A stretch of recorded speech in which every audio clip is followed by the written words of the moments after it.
Hello, I am Rabbi Howard Goldsmith from Congregation Emmanuel of Westchester, a Reformed congregation in Rye, New York, and I'm joined today by my friend and colleague Rabbi Ira Eben from the Modern Orthodox Synagogue Ohev Shalom in Long Island, and this is Sacred Text Left to Right.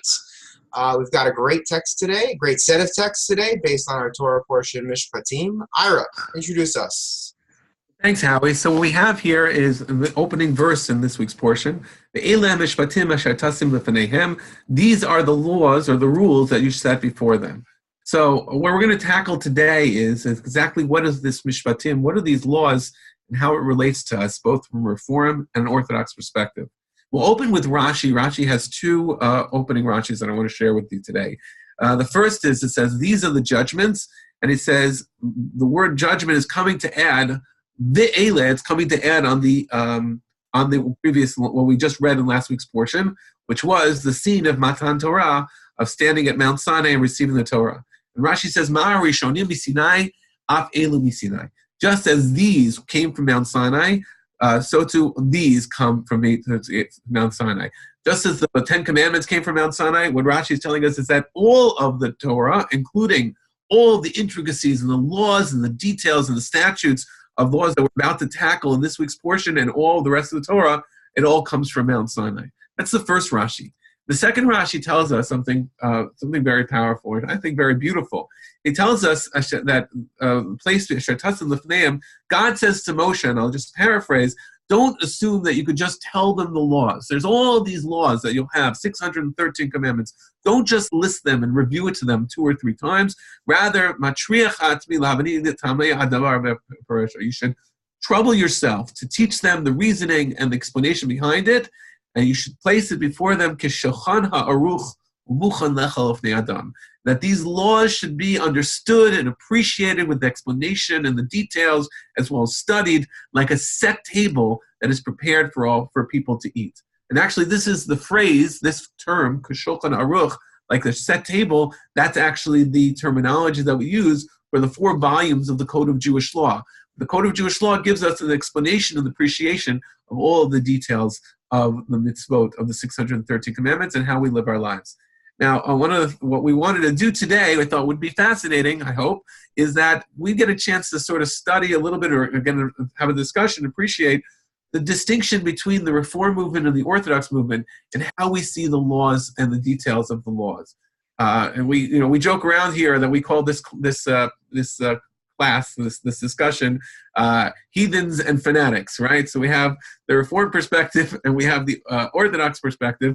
The fact that we can both appreciate who we are and our friendship is always fun and great, and respect each other. But we have very different views, especially when it comes to Jewish law. And so, Howie, why don't I turn it over to you, and you'll share some of the Reform perspective. Great. Thank you for that great introduction, Ira. So look, I think we begin right at the start, right with that Rashi, with one of the fundamental differences between most Reformed Jews and most Orthodox Jews. That is to say, what is Torah? Is it something that was given in whole at Mount Sinai to the Jewish people, or is it a human document? And I think that most Reformed Jews, I never pretend to speak for everybody, especially in a movement like the Reform movement with its focus on the individual, but most Reformed Jews would say that the Torah is a human document, perhaps with divine inspiration, perhaps not, but it's a human document that struggles to understand what does God want from us.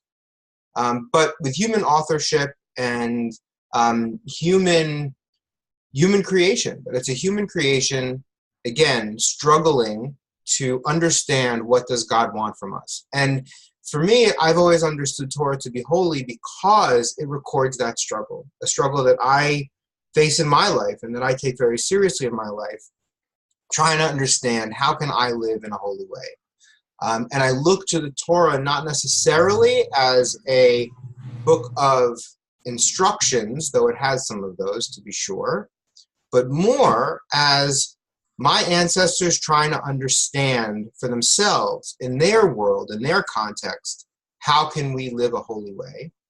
And then in turn, that struggle, reading it, studying it, learning about it, understanding all of those intricacies that Rashi talks about in his next piece, In studying all of that, I see echoes of the same struggles that I have in my life to understand, what does God want from me? How can I bring more holiness and goodness into this world? So right from the start, we have a big difference. I do not believe that the Torah was given in part or in whole at Mount Sinai. For me, Mount Sinai, more importantly, represents the pinnacle of that struggle to understand what is it that God wants from us, and also our agreement that we are going to engage in that struggle to understand as a people. And we're going to bind ourselves to one another and to God in that lifelong journey, in that generations-long journey to understand. So right off the bat, there's a big difference.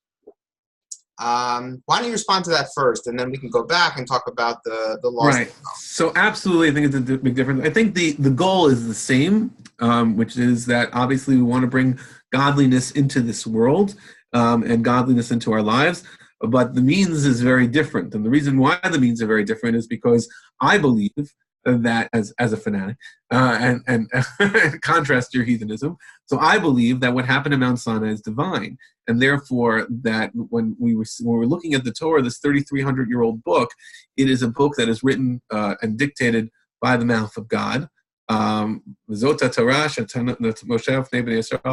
Hashem biyad Moshe, through the mouth of God and the hand of Moses, and it was given to us, and it was divine instructions. And so the Torah is an immutable, it's an unchangeable book that comes from the divine source, which obviously means that the laws that we have, both oral and biblical, both written and oral, are part of our divine instruction.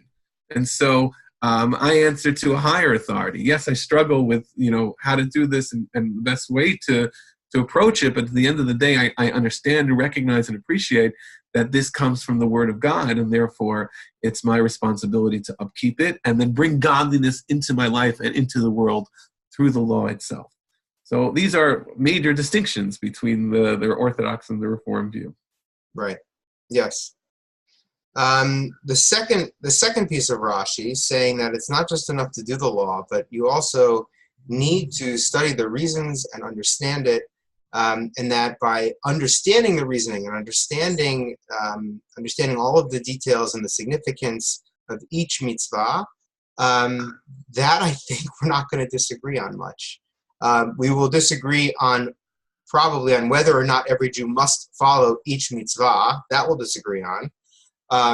But the importance of understanding the mitzvot, the importance of understanding the reasoning and the significance of each one, that is critical to a practicing Reformed Jew. I always tell my confirmation students, the students that I work with in 10th grade, that it's really hard to be a good practicing Reformed Jew, because it means when Reformed Judaism is at its best, when we know everything, when we know all the details of all the laws, and then based on what we come to understand about the laws and what has personal resonance for us, we decide which mitzvot we're going to carry out in our lives.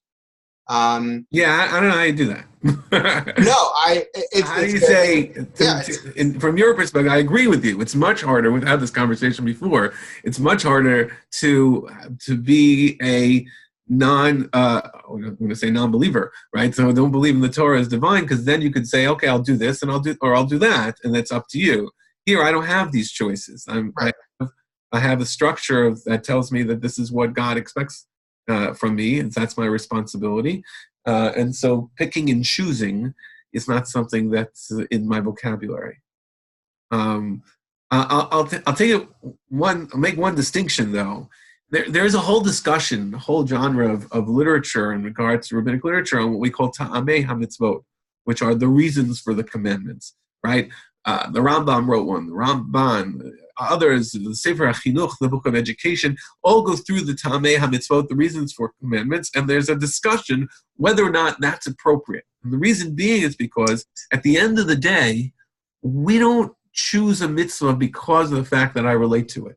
Right? If you tell me that there's a commandment to, or we have in this week's portion, I don't want to get into slavery. That's a whole other discussion. But any commandment that I have, if it doesn't relate to me, if I don't understand it, I still have to do it because Right. I recognize that it comes from a higher authority. And if I have a reason that I could possibly, apply to it, I don't know if that's the reason. I know that's a relatable reason. That's something that gives me they usually play the words of ta'am as reason and ta'am meaning taste. It gives it a better flavor. But at the end of the day, this is what it says. This is what I'm supposed to do. I believe in the package and I recognize where it comes from. And so therefore, as a servant of God, that's what I do. That's a major distinction as well. If I don't have a reason, and there are things that don't have a reason, and that's exactly these are the chukim, the laws that have no reason. They're there. I appreciate that. I don't need to have a reason for everything, and I still do it. So here's the irony, right? So you might be thinking about something like shotness, right? You can't have wool and linen in the same garment. Classic chok, yes. Right? There's no reason for that, but it's done anyway. The ironic thing is that I find that every Jew I know is Orthodox with a small o. I was just talking about this with my Torah study group on Shabbos. And by that I mean every Jew I know is sure that the way that they practice Judaism is the most correct, most reasonable way to practice Judaism. And that anybody who has less stringent practice than them is a heathen. And anybody who has more stringent practice than them is a fanatic. Right. And I have found that it doesn't matter if you're speaking with a Reformed Jew, a conservative Jew, an Orthodox Jew. It really doesn't matter. Everybody's convinced that what they do is reasonable and correct and right and meaningful.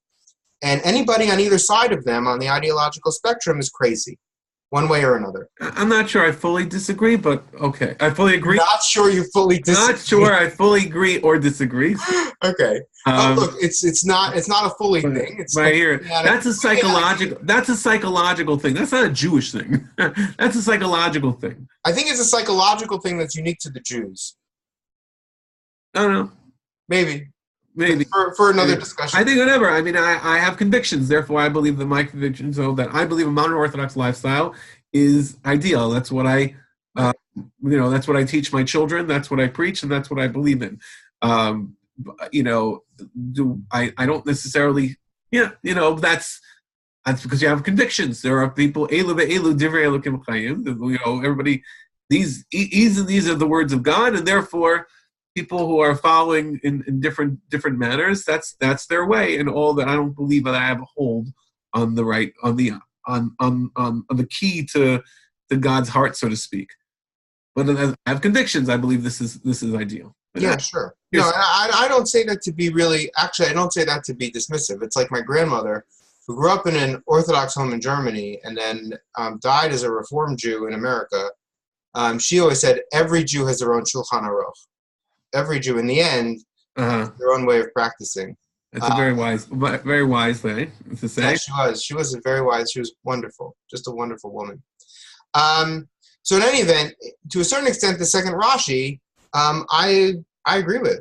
I think it's not enough just to know the law and to follow it blindly. I think it's that for me, the laws come to life, and the laws become interesting when we start to understand them, when we start to study them. And I agree. And by the way, not just the laws qua law, not just the laws per se, but also any of our practices, any of our minhagim, any of the things that we do as Jews, when we start to understand them and put some context around them, it's almost like something flowers. It's just beautiful. It becomes so much more interesting and engaging and meaningful.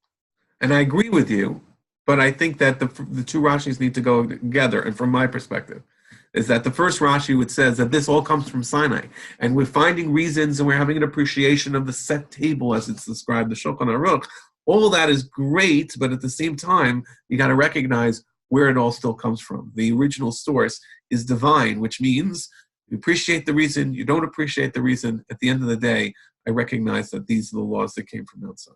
You're right, exactly. And for me, it all begins at Sinai too, but Sinai is more important as a metaphor than a historical event, because for me, all of it represents an opportunity to find meaning in this world and to bring more holiness into this world. And that is what motivates me in my rabbinate. And what I hope to inspire in my people is to say, don't just light the Hanukkah candles. Don't just sit at the Seder, but let's study it and understand it, because it will all become that much more meaningful and connect us that much more deeply, not only to our fellow Jews, but also to God, as we strive to have a relationship with God. Right. So as I said, the goal is the same. The means are somewhat different. They are. Thank you so much, Howie, as always, and wish you and all of our listening audience a Shabbat Shalom. Shabbat Shalom.